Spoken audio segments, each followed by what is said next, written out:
Good morning students, आप सभी का स्वागत है DKP एकेडमी में। मैं दीपक कुमार आप सभी का स्वागत करता हूं।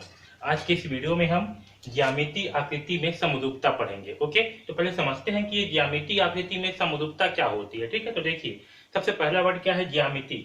ये ज्यामिति का मतलब क्या होती है, तो ऐसी आकृति जिसमें रेखा, कोण, ओके, भुजा वगैरह इन सब का उपयोग करके जो आकृति बनती है ना, उसे हम ज्यामितीय आकृति कहते हैं। ठीक है, अब देखिए दूसरा शब्द है समरूपता। समरूपता अगर इसके हम संधि विच्छेद करें तो क्या होगा, सम। सम यानी क्या होता है, समान। रूपता यानी कि रूप, ओके, यानी कि समान रूप। तो ज्यामितीय आकृति में समरूपता का मतलब हुआ कि ऐसी आकृति जो रेखा, कोण, भुजा की सहायता से बनती है, उन आकृति में समानता। ठीक है, उन आकृति में समानता, ये जो है हम इस पार्ट में पढ़ने वाले हैं। ओके, आया समझ में। तो ज्यामितीय आकृति में समरूपता का मतलब जो है सबको समझ में आ गया होगा। तो हम क्या पढ़ेंगे कि एक आकृति, एक ज्यामितीय आकृति दूसरी आकृति से किस प्रकार में समानता है। जैसे कि यहाँ पास क्या है, एक ये वर्ग है। ठीक है, तो ये वर्ग और ये वर्ग क्या समरूप है, क्या एक समान दिखाई दे रहे हैं या एक समान है, इस प्रकार की हम जो है तुलना करना सीखेंगे। ठीक है, ज्यामितीय आकृतियों का। ओके, जैसे कि आपका यहाँ पास क्या है, एक त्रिभुज है, तो क्या ये त्रिभुज जो है इसके समरूप है या नहीं है। ठीक है, तो ये सारी चीजें जो है हम इस अध्याय के अंतर्गत पढ़ने वाले हैं। चलिए समान आकृतियां को समझते हैं। ओके, कि समान आकृतियां किस प्रकार से हो सकती है। तो देखिए, जो आकृतियां आकार एवं आकृति दोनों में समान होती है। अब यहाँ पर आकार क्या है और आकृति क्या है समझो। आकार मतलब क्या होती है, आकार मतलब कि साइज है, समझ में। साइज यानी कि उसकी लंबाई या चौड़ाई, ओके, उसको बोलते हैं आकार। और आकृति मतलब क्या होती है कि किस प्रकार की आकृति है, जैसे कि त्रिभुजाकार है या चतुर्भुजाकार है, इसे हम क्या कहते हैं, आकृति कहते हैं। ओके, तो जो आकृतियां आकार और आकृति दोनों में समान है, जैसे कि ये आपका एक क्या है, चतुर्भुज है। ओके, ये भी क्या है, एक चतुर्भुज है। तो इन दोनों की आकृति क्या है, इन दोनों की आकृति है चतुर्भुज आकृति। इसकी आकार क्या होगा, तो इसकी आकार यानी कि इसकी लंबाई क्या होगा, इसकी चौड़ाई क्या होगा, इसे हम क्या बोलेंगे, आकार। तो मान चलो कि इसका आकार जो है 5 सेंटीमीटर है, ये भी 5 सेंटीमीटर, ये भी 5 सेंटीमीटर और ये भी 5 सेंटीमीटर। ठीक है, इसी प्रकार से जो दूसरा चतुर्भुज है, ये भी कितना है, ये भी 5 सेंटीमीटर का है, ये भी 5 सेंटीमीटर, ये भी जो है आपका 5 सेंटीमीटर का है और ये भी 5 सेंटीमीटर का है। ठीक, तो जो आकृतियां आकार एवं आकृति दोनों में समान है, ठीक है, जो आकृतियां आकार में और आकृति में दोनों में समान है यानी कि एक जैसे हैं, उन्हें सर्वांगसम आकृतियां कहते हैं। तो इसे हम क्या कहेंगे, इसे जो है हम सर्वांगसम आकृति कहेंगे। जैसे कि इसकी ये भुजा जो है इस भुजा के बराबर है, ये भुजा इस भुजा के बराबर है, ये भुजा इस भुजा के बराबर है, ये भुजा इस भुजा के बराबर है। इसके कोण भी वैसे, ये कोण इस कोण के बराबर होगा, ये कोण भी इस कोण के बराबर होगा, ये कोण भी इस कोण के बराबर होगा और ये कोण भी इस कोण के बराबर होगा। ठीक है, यानी कि संगत भुजा और संगत कोण आपस में बराबर होंगी दो आकृतियों का। तो इस प्रकार की आकृति को हम क्या कहते हैं, सर्वांगसम आकृति कहते हैं। ठीक है, याद रखना, सर्वांगसम। ठीक, सर्वांग यानी कि सभी के सभी समान। ठीक है, ये होती सर्वांगसम। अब देखिए दूसरी आकृति क्या है, जिस आकृति में कोण समान व भुजा एक निश्चित अनुपात में बड़ी या छोटी होती है, इसे समरूप कहते हैं। अब देखिए समरूप क्या होती है, जैसे कि मान चलो मैं चतुर्भुज का एग्जांपल लेता हूं।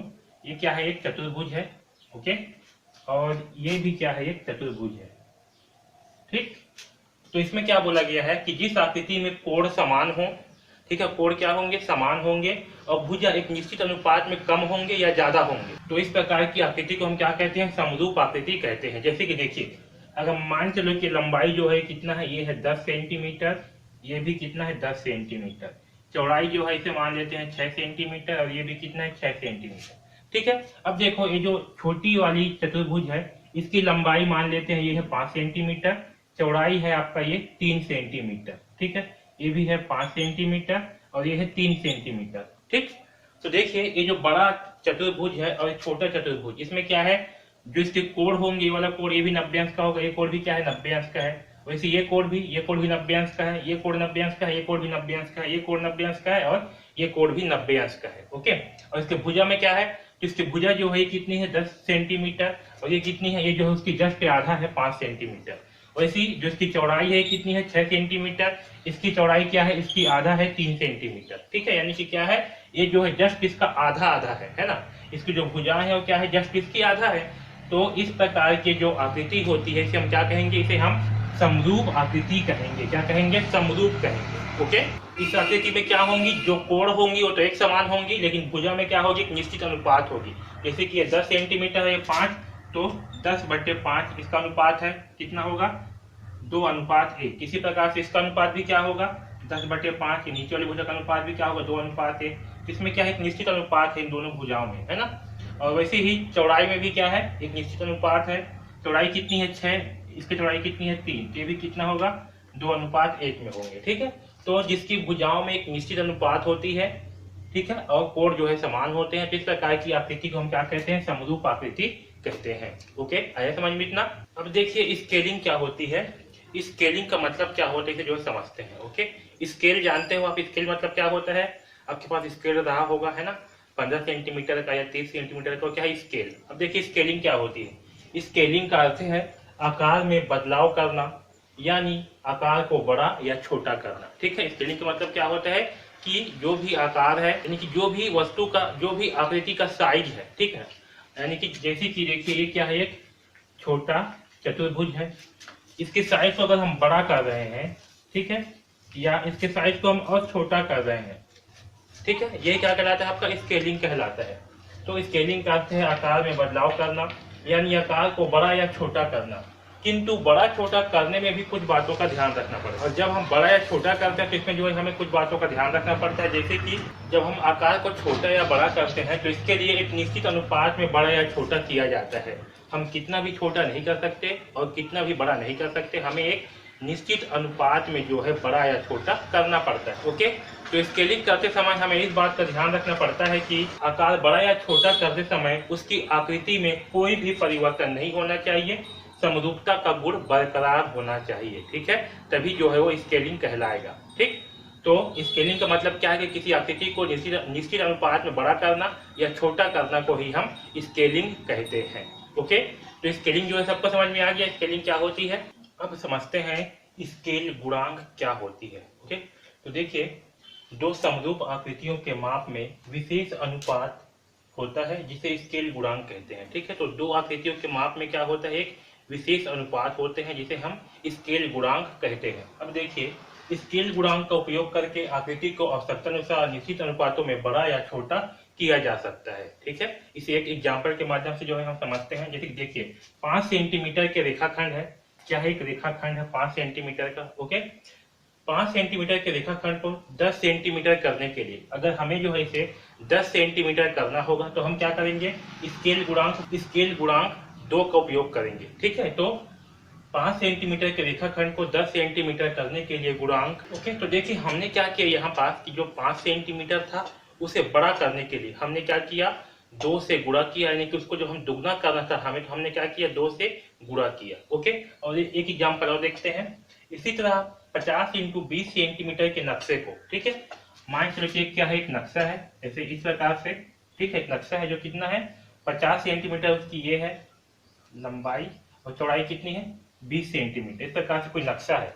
ओके, तो नक्शे को 10 × 4 सेंटीमीटर स्केल करने के लिए स्केल गुणांक 1/5 या 0.2 होगा। तो हमें जो है ये जो 50 सेंटीमीटर × 20 सेंटीमीटर का जो नक्शा है इसे छोटा करने के लिए हम क्या कर रहे हैं? 1/5 या 0.2 से गुणा कर रहे हैं। ओके, देखिए यहाँ पास क्या समझ में आया? स्केल गुणांक का मतलब ये है कि कोई भी आकृति है उसको बड़ा करने के लिए हम जिस संख्या से गुणा कर रहे हैं, ओके, या उसे छोटा करने के लिए हम जिस संख्या से गुणा कर रहे हैं उसे जो है स्केल गुणांक कहेंगे। तो स्केल गुणांक का मतलब क्या है कि जब हमें किसी आकृति को बड़ा करना होगा तो हम क्या करेंगे? 1 से बड़ी संख्या का गुणा करेंगे, और किसी आकृति को जब हमें छोटा करना होगा तो हम उसे 1 से छोटी संख्या से गुणा करेंगे, तो उससे क्या होगी? उसकी स्केल में जो है बड़ा या छोटा होगी।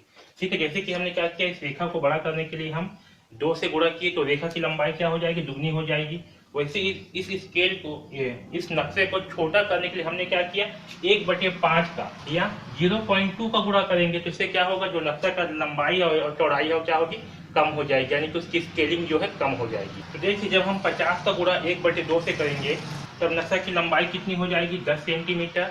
और जब उसकी चौड़ाई में जो है 20 का गुणा 1/2 से करेंगे तो उसकी चौड़ाई क्या हो जाएगी? 4 सेंटीमीटर। तो हम क्या कर रहे हैं? इसकी लंबाई और चौड़ाई में एक निश्चित अनुपात में जो है कम या ज्यादा कर रहे हैं। तो यही गुणांक जो है यही जो है जिस संख्या से हम गुणा कर रहे हैं यही जो है गुणांक कहलाता है। तो देखिए स्केल गुणांक को जब हमें बड़ा करना हो, मतलब आकृति को जब हमें बड़ा करना हो तो हम क्या करेंगे, आकृति को बड़ा करने के लिए स्केल गुणांक 1 से बड़ा होना चाहिए। ओके, जैसे कि समझिए ये क्या है, 5 सेंटीमीटर का एक रेखाखंड है, ठीक है, इसे हमें बड़ा करना है तो हमें क्या करना पड़ेगा, स्केल गुणांक को 1 से अधिक करना पड़ेगा।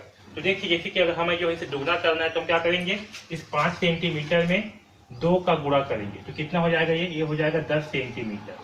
ओके, तो इसकी लंबाई क्या हो जाएगी, ये इतना बड़ा हो जाएगा, ये कितना हो जाएगा, 10 सेंटीमीटर का हो जाएगा। तो जब हमें आकृति को बड़ा करनी होती है तब हम क्या करते हैं, 1 से बड़ी संख्या का गुणा करते हैं, और जब हमें आकृति को छोटी करना होता है तब हम क्या करेंगे, 1 से छोटी स्केल गुणांक का उपयोग करेंगे। जैसे कि देखिए इस 5 है, इस 5 में अगर हम 1/2 का गुणा करेंगे, ठीक है, 1/2 का गुणा करेंगे, 1/2 का मतलब क्या है, 0.5, ठीक है, इसका मान क्या होगा, 0.5 होगा, जो कि क्या है, 1 से छोटा है, ठीक है। तो जब इसका गुणा हम 1/2 से करेंगे तो हमें क्या प्राप्त होगा, हमें जो है 5 को 2 से भाग करेंगे तो 2 दूनी 4, 1 बचेगा, 2 पंचे 10, तो हमें जो है प्राप्त होगा 2.5 सेंटीमीटर, ठीक। तो जब हमें आकृति को छोटा करनी होती है तब हम क्या करते हैं, स्केल गुणांक को 1 से छोटा रखते हैं, और जब आकृति को बड़ी करनी होती है तब हम क्या करते हैं, स्केल गुणांक को 1 से अधिक रखते हैं। अब देखिए समझते हैं कि जो स्केल गुणांक है इसका उपयोग कहाँ कहाँ होता है, ठीक है। तो स्केल गुणांक का उपयोग जो है खास करके नक्शे में किया जाता है, कहाँ, नक्शे और पैमाने में जो है किया जाता है। नक्शे में क्या है, जो रियल में जो बहुत बड़ी आकृति है उसे हमें नक्शे में क्या करते हैं, छोटा रूप में दिखाना होता है, तो वहाँ पर जो है हम पैमाने का उपयोग करते हैं। और आपने जो है ग्राफ पेपर देखा होगा, तो जब हम ग्राफ बनाते हैं, ठीक, ग्राफ पेपर में क्या करते हैं, जब हम ग्राफ बनाते हैं तो वहाँ पर भी हम इसका उपयोग करते हैं, स्केल गुणांक का उपयोग करते हैं। ओके, है समझ में। अब देखिए आपने नक्शा देखा होगा, नक्शे में क्या होता है, नक्शे में एक पैमाना लिखा रहता है, ठीक है, नक्शे रहता है, इसी की क्या है, एक नक्शा है, तो नक्शे के एक कोने पे यहाँ पर जो है पैमाना लिखाया रहता है, क्या लिखा रहता है, पैमाना, कभी ध्यान देना। और इस पैमाने के नीचे में कुछ नंबर्स लिखाए रहते हैं कुछ इस प्रकार से, जैसे कि पैमाना के बाद लिखाया होगा 1 सेंटीमीटर अनुपात यहाँ 50 लाख सेंटीमीटर दिया है। ओके, या तो फिर 1 सेंटीमीटर अनुपात 50 किलोमीटर दिखाया है। तो इसका मतलब क्या होती है, समझो, इसका मतलब ये होती है कि नक्शे में 1 सेंटीमीटर जो है वो वास्तव में जो रियल का 50 किलोमीटर है उसे नक्शे में 1 सेंटीमीटर के रूप में दर्शाया गया है, ठीक है। तो इसे हम क्या कहेंगे, 1 सेंटीमीटर अनुपात 50 किलोमीटर। ओके, तो जो रियल का 50 किलोमीटर है उसे नक्शे में कितना दिखाया जाएगा, उसे नक्शे में जो है 1 सेंटीमीटर के रूप में दिखाया जाएगा, ठीक। तो यही जो है आपका पैमाना कहलाता है। ओके, आया समझ में। यहाँ पास आप देख भी सकते हो, है ना, ये क्या है, पैमाना होता है। ओके, तो अभी जो भी हमने पढ़ा है ये सारी चीजें बहुत ही ज्यादा इंपॉर्टेंट है, तो इन सारी चीजों को नोट करके रखिए, उसे अच्छे ढंग से समझिए। ओके, क्योंकि आगे जो है इनसे संबंधित प्रश्न बनाएंगे, ठीक। तो इस वीडियो में बस इतना ही, धन्यवाद।